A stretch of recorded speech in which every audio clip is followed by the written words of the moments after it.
कथा एक लज्जाजनक मोड़ पर है।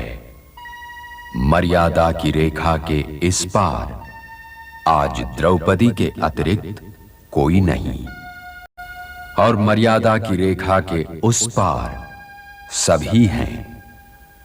गंगा पुत्र भीष्म, गुरु द्रोणाचार्य, कुलगुरु कृपाचार्य और पांडव भाइयों सहित सभी इस रेखा के उस पार हैं।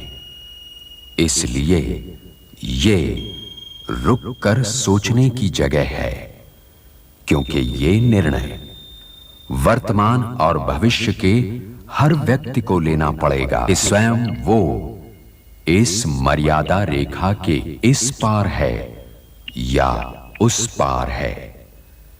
हर व्यक्ति को इस दुर्घटना में प्रवेश करना पड़ेगा।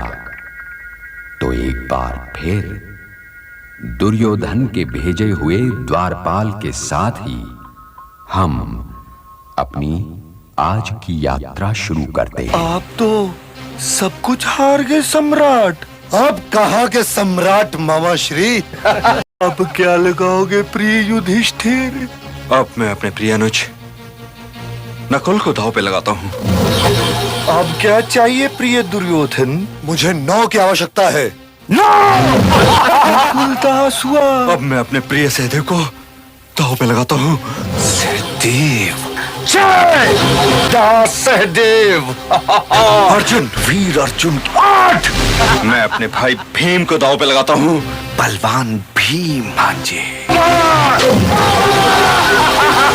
प्रिय भीम, मैं भी दास। अब महाराज, अब मैं अपने आप को दांव पे लगाता हूँ। ये पासा मुझे चाहिए मामा श्री। अवश्य भांजे। अब मुझे 9 की आवश्यकता।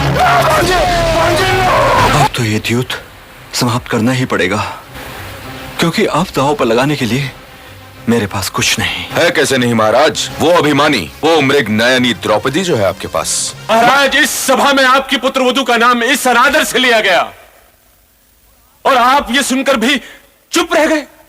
भ्राता श्री, लगाते हैं द्रौपदी को दांव पर।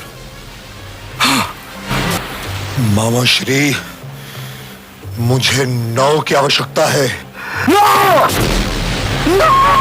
द्रौपदी आज से मेरी दासी है युधिष्ठिर। और मुझे हार जाने वाले उस जुआरी से यह पूछो कि वो पहले अपने आप को हारा था या मुझे।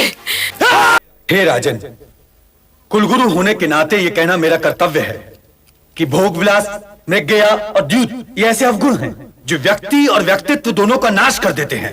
कुलगुरु, यदि मैं हार रहा होता तो यही स्वर्ण शब्द आपको कभी याद नहीं आते।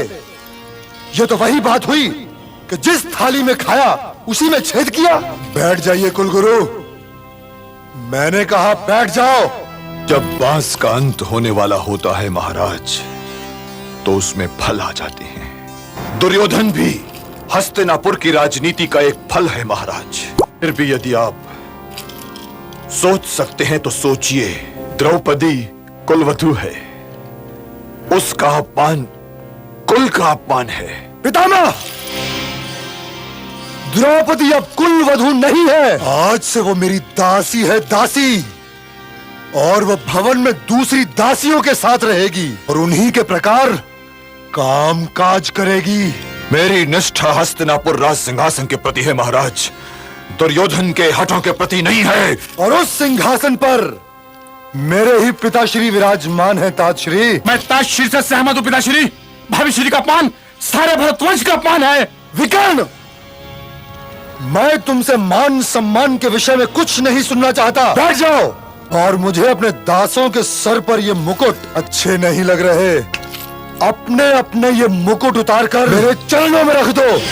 रख दो। और ये मुकुट और रख दो मेरे चरणों में। द्वारपाल तो मूर्ख है। स्वयं तुम जाओ और उस 5 पतियों वाली को बालों से पकड़कर घसीटते हुए हिलाओ। जो आज्ञा भ्राताश्री। मुझे इस दशा में वहां न ले चलो दुशासन। मैं कुलवधू हूँ, कुरुवंश की मर्यादा। अरे आज तू एक दासी के अतिरिक्त कुछ भी नहीं है। चल। ये तो सोचो कि मैंने ऋतु सहन नहीं किया। अरे चल। दुशासन, रुक जाओ।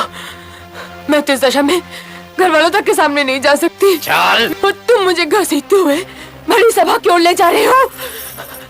जो मुझे पहचानते हैं वो तो पहचान जाएंगे, जो नहीं जानते उन्हें क्या बताओगे?